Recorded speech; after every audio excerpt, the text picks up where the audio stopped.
Hello everybody, welcome to Physics Wala Power Batch Foundation channel. My name is Divya and I welcome all of you to one of the most important session. As your exams are approaching बच्चों, तो आप सभी को पता है कि हमारे लिए ये जानना जरूरी होता है कि कौन से चैप्टर से क्या पढ़ना है, कितना पढ़ना है, because exam oriented study is very important for all of us. तो उसी के लिए आज मैं हाफ ईयरली एग्जाम्स को ध्यान में रखते हुए क्लास 10th के लिए मोस्ट इंपॉर्टेंट क्वेश्चंस लेकर आई हूँ. So let us get started. सबसे पहले अगर हम बात करें तो we will go through a favourite subject of social studies, that is history.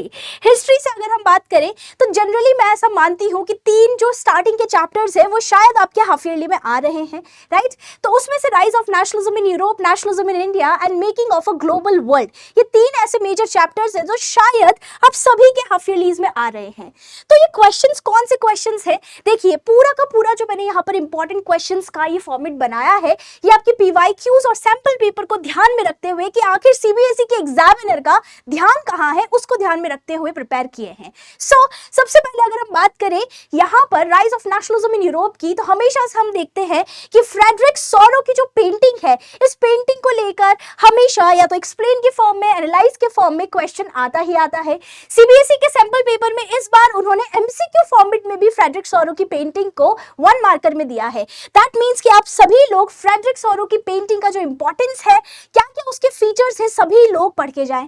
साथ ही में फ्रेंच रिवॉल्यूशनरीज ने वो कौन से स्टेप्स लिए थे कि आखिर फ्रांस में नेशन स्टेट स्थापित हुआ और उससे इंस्पायर होकर पूरे यूरोप में हम क्या देखते हैं, नेशनलिज्म का इमर्जेंस देखते हैं. So again this question has been repeated so many times. इसके अलावा अगर हम बात करें तो 1871 में ऐसा क्या हुआ बाल्कन रीजन के अंदर कि जो बाल्कन स्टेट्स के अंदर, जो हमारे बोल सकते हैं ऑटोमन एम्पायर के अंडर जितने भी बाल्कन वाला रीजन था, उनमें नेशनलिज्म जो इमर्ज होता है जिससे टेंशन और कॉन्फ्लिक्ट बढ़ता है.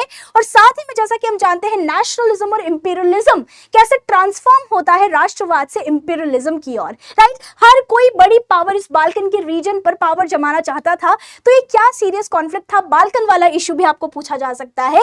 आगे अगर हम बढ़े तो Britain, the strange case of Britain. In fact CBSE का भी ध्यान इस टॉपिक पे है इस बार कि ब्रिटेन के अंदर पुराने जो हम फ्रेंच और बोल सकते हैं रशियन रिवॉल्यूशन ये सब देखते हैं, राइट? इटालियन जर्मन यूनिफिकेशन सब कुछ हम पढ़ते हैं, पर ब्रिटेन ऐसा क्यों है? ब्रिटेन का स्ट्रेंज केस क्यों कहते हैं हम? तो Britain, it was the formation of nation state, it was not the result of sudden upheaval. क्यों ब्रिटेन का बनना या एक नेशन स्टेट से इमर्ज होना कैसे अलग है बाकी के नेशन से, ये क्वेश्चन पूछा जा सकता है. और फिर जब 1815 में हम देखते हैं ट्रीटी ऑफ वियना आई थी, जिसमें बैटल ऑफ वाटरलू में नेपोलियन को हराने के बाद जो बड़ी बड़ी शक्तियां हैं, राइट, उन्होंने क्या किया था, ट्रीटी करी थी, तो उसके प्रोविजंस भी पूछे जा सकते हैं. आगे बात करें तो इसके अलावा इटालियन और जर्मन यूनिफिकेशन आपको इस चैप्टर से पढ़ के जाना ही जाना है, हमेशा से सीबीएसई का यहाँ पर फोकस रहा है. बात करते हैं नेशनलिज्म इन इंडिया की, तो हमेशा ध्यान रखिए कि नेशनलिज्म इन इंडिया से आपको 2 मार्क्स का मैप वर्क मिलेगा ही मिलेगा, चाहे वो कांग्रेस के सेशन से रिलेटेड हो, चाहे वो आपकी दादी मार्च से रिलेटेड हो, राइट? आपको हर चीज ध्यान रखनी है, चाहे कोई इंपॉर्टेंट इंसिडेंट जैसे जलियांवाला बाग मैसेकर हो. सो मस्ट रिमेंबर सीबीएसई के सैंपल पेपर में भी इस बार उन्होंने 2 क्वेश्चन पूछे हैं. पहला पूछा है कि गांधी जी ने कहां पर जाके नमक बनाया था, सिविल डिसोबीडियंस की शुरुआत करी थी. और साथ ही में जो आपका नागपुर का सेशन है और वार्धा का सेशन है, इससे रिलेटेड भी क्वेश्चन पूछा है. सो मेक श्योर कि आप मैपिंग इसके अंदर करके जाएं. बाकी आगे अगर हम बात करें तो इंडियन फोकलोर, मतलब हमारे यहाँ की जो लोक कला, लोक कथाएं हैं, उनका क्या रोल रहा था इंडिया के नेशनलिज्म को इमर्ज करने में, इससे रिलेटेड क्वेश्चन आ सकता है.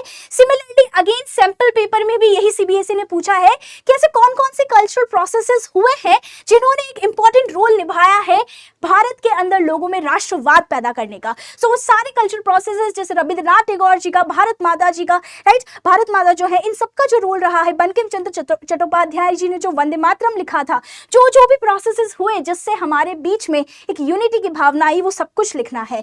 सॉल्ट मार्च कैसे एक इफेक्टिव टूल बना रेजिस्टेंस का, ये पूछा जा सकता है. सॉल्ट बहुत इंपॉर्टेंट है, पीवाईक्यू में भी कैसे सॉल्ट एक पावरफुल वेपन बना, इससे रिलेटेड क्वेश्चन आता ही आता है. फिर बात करते हैं सिविल डिसोबीडियंस मूवमेंट में विमेन का क्या रोल रहा और साथ ही में पेजेंट कम्युनिटीज का क्या रोल रहा, दोनों चीजें आप पढ़ के जा सकते हैं. एंड साथ ही में अगर हम बच्चे बात करें तो नॉन कॉपरेशन मूवमेंट का क्या सिग्निफिकेंस रहा है इंडियन नेशनल मूवमेंट में, तो आपको पता होना चाहिए नॉन कॉपरेशन मूवमेंट और सिविल डिसोबीडियंस मूवमेंट। इनफैक्ट आपको प्रॉपर इनके डिफरेंसेस भी पता होने चाहिए। फिर सिविल डिसोबीडियंस कैसे एक मास मूवमेंट बना, यू शुड रिमेंबर दिस। तो ये बहुत ही इंपॉर्टेंट क्वेश्चंस थे rise of nationalism in Europe and India के। बात करें मेकिंग ऑफ ग्लोबल वर्ल्ड, तो ये बहुत ही आसान सा चैप्टर है, 3 टॉपिक्स इसमें से आ रहे हैं और तीनों से एक एक सवाल बन सकता है। सबसे पहले जो डिजीज को लेकर स्मॉल पॉक्स कैसे एक पावरफुल वेपन बना कि लोगों को आर्म और अम्यूनिशन की जरूरत ही नहीं पड़ी, बीमारी ने ही आधी से ज्यादा जनता को वहां पर खत्म कर दिया था अमेरिका में, तो ये पूछा जा सकता है। फिर कैसे फूड एक कल्चरल एक्सचेंज का एग्जाम्पल बनता है, जिसमें हम देखते हैं कि जो नूडल्स चाइना से आए वो स्पैगेटी कहलाने लगे इटली के अंदर, जो पोटैटो चिली वगैरह अमेरिका में निकले वो वहां से निकल के यूरोप और एशिया में कैसे पहुंचे।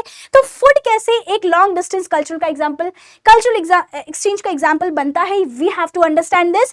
And also trade and cultural exchange कैसे एक साथ होता है, व्यापार हो रहा है तो व्यापार के साथ कैसे कल्चर, कैसे ट्रेडिशन एक्सचेंज होता है, ये हमें बताना है in the light of silk road. तो सिल्क रूट और सिल्क रोड से रिलेटेड ट्रेड एंड कल्चर का क्या इंपॉर्टेंस रहा है, ये इस चैप्टर से पूछा जा सकता है, मेक श्योर। ठीक है, इसके आगे अगर हम बात करते हैं तो ज्योग्राफी में अगर हम बढ़े तो 3 चैप्टर मैंने आपको स्टार्टिंग के हिस्ट्री के बताए हैं बेटा। ज्योग्राफी की अगर हम बात करते हैं तो ये स्टार्टिंग के 3 चैप्टर्स मैं मान रही हूं कि आपके एग्जाम्स में आ रहे हैं, जिसमें resources and development, forest and wild life and water resources हैं। सबसे पहले मैं बात करूं तो देखो आपको पूछा जा सकता है रिसोर्स एंड डेवलपमेंट से कि लैंड डिग्रेडेशन से रिलेटेड क्या इश्यूज हैं, क्या चैलेंजेस हैं और साथ ही में क्या रेमेडीज हो सकती हैं, राइट। साथ ही में रिसोर्सेज को हमें क्यों जुडिशियली यूज करना चाहिए और रिसोर्स प्लानिंग, ये 3 चीजें बहुत इंपॉर्टेंट है रिसोर्स एंड डेवलपमेंट से। और साथ ही में जो सॉइल का क्लासिफिकेशन पढ़ते हैं हम, सीबीएसई का इस बार पूरा ध्यान है सॉइल पे, क्योंकि उन्होंने जो भी सॉइल किस किस के फीचर्स के साथ काम आ रही है, जैसे इन्होंने एलुवियल का एग्जांपल दिया है, और हमें कॉटन और कैश्यू नट जो उगती है सॉइल, जिस सॉइल में उगती है ये क्रॉप्स, उनके बारे में बताना है। तो सॉइल पे ध्यान है, आप ध्यान दीजिएगा, ये चैप्टर से आप ये प्रिपेयर कर सकते हैं। Forest and wild life resources की बात करें तो वाइल्ड लाइफ प्रोटेक्शन एक्ट कब लागू हुआ था, उसके क्या प्रोविजंस थे, ये आपको पता होना चाहिए। फॉरेस्ट रिसोर्सेज क्यों डिप्लीट हो रहे हैं और साथ ही में कि फॉरेस्ट और फ्लोरा फोना को कंजर्व करने के लिए भारत में क्या क्या स्टेप्स उठाए गए हैं। फिर आपको यहाँ पर मैच द फॉलोइंग में टाइगर रिजर्व और वाइल्ड लाइफ सेंचुरी, इनको मैच करने के लिए पूछा जा सकता है 1 marker.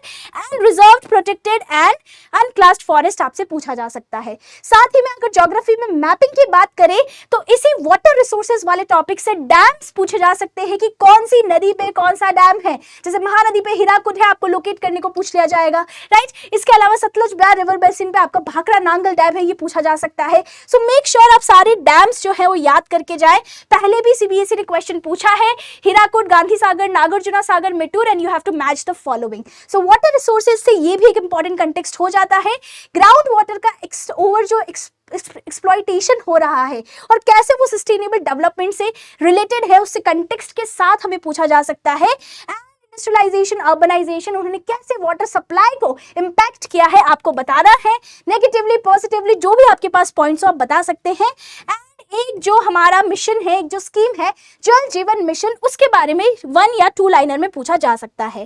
Coming next to the civics portion, civics में अगर मैं मानती हूं तो यहाँ पर 3 अगेन स्टार्टिंग के चैप्टर जैसे कि power sharing, federalism, gender, religion and caste, मैं मान रही हूँ ये चैप्टर्स आपके आ रहे होंगे।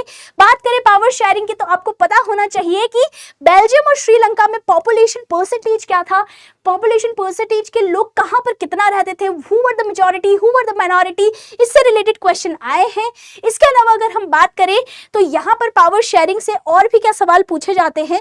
सबसे पहले अगर हम बात करें तो पावर शेयरिंग क्यों इंपॉर्टेंट है, डेमोक्रेसी के लिए इंपॉर्टेंट स्पिरिट कैसे है, इसको एक्सप्लेन करना है, right. Why it is essential for democracy, same repetition में आ रहा है ये क्वेश्चन। इंडियन कॉन्स्टिट्यूशन के कंटेक्स्ट में बताना है कि कैसे हमारे देश के अंदर पावर शेयर होती है between union and state, right. इसके साथ ही अगर हम बात करें तो आपको पता होना चाहिए कि यूनियन लिस्ट, स्टेट लिस्ट और कंकरेंट इंपॉर्टेंट लिस्ट में कौन कौन से सब्जेक्ट्स आते हैं।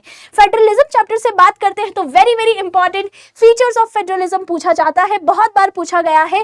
फेडरल और यूनिटरी फॉर्म ऑफ गवर्नमेंट के बीच में डिफरेंस क्या हो सकते हैं, अगेन फेडरलिज्म के फीचर्स, और कौन कौन सी लिस्ट है और उसमें कौन कौन से सब्जेक्ट्स आते हैं, ये सारी बातें आपको पता होनी चाहिए। Coming to gender, religion and caste, तो जेंडर, रिलीजन एंड कास्ट में आप ध्यान रखिएगा कि विमेन से रिलेटेड जो मुद्दे हैं, जैसे कि विमेन जो है वो डिस्क्रिमिनेशन, डिसएडवांटेज और ऑपरेशन काफी तरह से फेस करती हैं। सो इन कंटेक्स्ट ऑफ इक्वालिटी आपको बताना है, जेंडर, रिलीजन और कास्ट के रिस्पेक्ट में क्वेश्चन है, राइट। आप कैसे विमेन को लेजिस्लेचर में उनका पार्टिसिपेशन बढ़ा सकते हो, उसके लिए क्या मेजर्स ले सकते हो या क्या मेजर्स लिए हैं, ये भी आपसे पूछा जा सकता है, राइट। एंड कैसे इंडियन पॉलिटिक्स में कम्युनलिज्म, सेक्युलरिज्म, ये सारे वर्ड्स आपको पता होने चाहिए। तो कम्युनलिज्म कैसे इंडियन पॉलिटिक्स में एक प्रॉब्लमैटिक बनता है और वो क्या क्या प्रॉब्लम्स जनरेट करता है, you should know this. Caste system कैसे इन्फ्लुएंस होती है, right, influence of politics in the caste system, मतलब जेंडर, रिलीजन एंड कास्ट में तो जेंडर से रिलेटेड विमेन का क्वेश्चन पूछा जाता है, राइट। अगर हम कास्ट से रिलेटेड देखें तो हम देखते हैं कि कैसे कास्ट को इन्फ्लुएंस किया जाता है पॉलिटिक्स के अंदर, या पॉलिटिक्स कैसे इन्फ्लुएंस होती है with the help of caste. And thirdly अगर हम बात करें तो रिलीजन के कंटेक्स्ट में कम्युनलिज्म कितना प्रॉब्लमैटिक है, ये पूछा जाता है, right. So that is it. और बात करते हैं अगर हम इकोनॉमी की, तो इकोनॉमी के अंदर आपके 3 चैप्टर हैं, again development, sectors of Indian economy and money and credit. तो अगर हम इकोनॉमी की बात करते हैं, सबसे पहले तो आपको पता होना चाहिए ह्यूमन डेवलपमेंट रिपोर्ट और ह्यूमन डेवलपमेंट इंडेक्स, क्योंकि 1 मार्कर उससे यहाँ पर आता है। दूसरा आपका जो infant mortality, literacy rate, net attendance ratio, ये वाला जो आपका चार्ट है, इससे भी 1 मार्कर पूछा जाता है, सीबीएसई का फोकस है, राइट। इसके अलावा ह्यूमन डेवलपमेंट रिपोर्ट जो है वो कौन पब्लिश करता है, क्या क्राइटेरिया होते हैं, this is an important one. कैसे डेवलपमेंट किसी एक के लिए बोल सकते हैं कंस्ट्रक्टिव है तो दूसरे के लिए डिस्ट्रक्टिव है, जो इंडस्ट्रियलिस्ट और ट्राइबल वाला एग्जाम्पल हम देखते हैं वही यहाँ पर आपको एक्सप्लेन करना है। Different people have different developmental goal, again repeated most important question, explain with example. Organised और अनऑर्गेनाइज्ड सेक्टर जो होते हैं इनके बीच में क्या फर्क है, ये पूछा जा सकता है। टर्शियरी सेक्टर का कंट्रीब्यूशन कैसे बढ़ रहा है और सिग्निफिकेंस कितना ज्यादा है, वो आपसे पूछा जा सकता है। और एग्रीकल्चर सेक्टर में अंडर एम्प्लॉयमेंट की प्रॉब्लम जो है उसको एनालाइज करना, मतलब उसको पॉजिटिव नेगेटिव सारी रीजनिंग देके कंक्लूड करके आपको आंसर यहाँ पर देना है, right. And of course primary sector का क्या रोल है एम्प्लॉयमेंट जनरेशन में। मनी एंड क्रेडिट से बात करें तो मनी कैसे फंक्शन करता है as a medium of exchange, that might be asked. इसके अलावा सेल्फ हेल्प ग्रुप और कोऑपरेटिव्स, ये आपको पता होने चाहिए क्या है और कैसे इनका वर्किंग सिस्टम होता है, right. And formal and informal sector of credit, जैसे कि हम देखते हैं कि क्रेडिट जो है उसका फॉर्मल तरीका भी है और इनफॉर्मल तरीका भी है, दोनों में फर्क क्या होते हैं, कौन सा अच्छा है, ये सारी बातें पूछी जा सकती है। So this was it. बहुत ही कम समय में मैंने आपको इतने भी क्वेश्चंस आप करके चले गए, ये बिल्कुल पीवाईक्यू, बहुत सारे पिछले सालों के पीवाईक्यू रिसर्च करके सैंपल पेपर से अलाइन करके मैंने आपको इंपॉर्टेंट क्वेश्चंस बताए हैं for your half yearlies. So all the very best all of you, God bless you all, let me know in the comments if it was helpful. Thank you.